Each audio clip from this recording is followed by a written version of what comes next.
महाशिवरात्रि अवसर में आम छोट प्रयास तरफ आज आसलु लदाड़ मंदिर जो आमर काली श्रद्धा मैंने सब दीप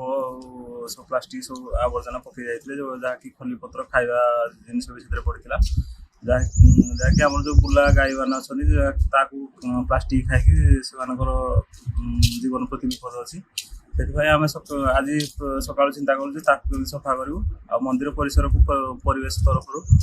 सफा रखू से आम एक छोट प्रयास जारी रखिलु जहाँकि आम मंदिर परिसर जी दीप अलिया आवर्जना जहाँ परिष्कार कलु जहाँ थिला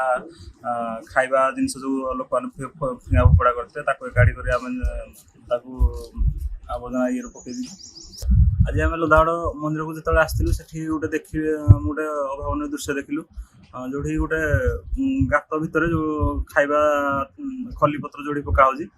एक गाई फसी जाता जोटा कि से वृद्ध हो मालिक बोधे पचार से पाखे थी आसिक उद्धार करते आम फायर मान मिलित उद्यम गाईटी उद्धार कलु से आम एक आम ये सोशल मीडिया माध्यम एक वार्ता देवाई चाहूँ जो मंदिर में खाଇବା और प्लास्टिक जिनस सब यूज हो प्लास्टिक जिनस केमी आम ताठू दूरे रहा एवं नो प्लास्टिक स्लोगान को आम सब जारी रखा से आम ये छोट प्रयास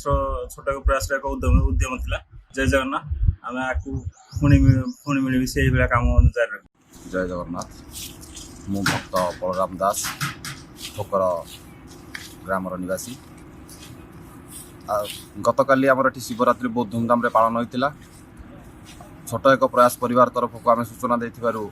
आज रात्र प्राय 4:30 से टीम आसी मंदिर परिसर को बहुत सुंदर भाव में सफासुतर कर गोटे गाई आमर गाड़िया पड़ जाता फायरमैन को सहित कंटाक्ट कर उद्धार कर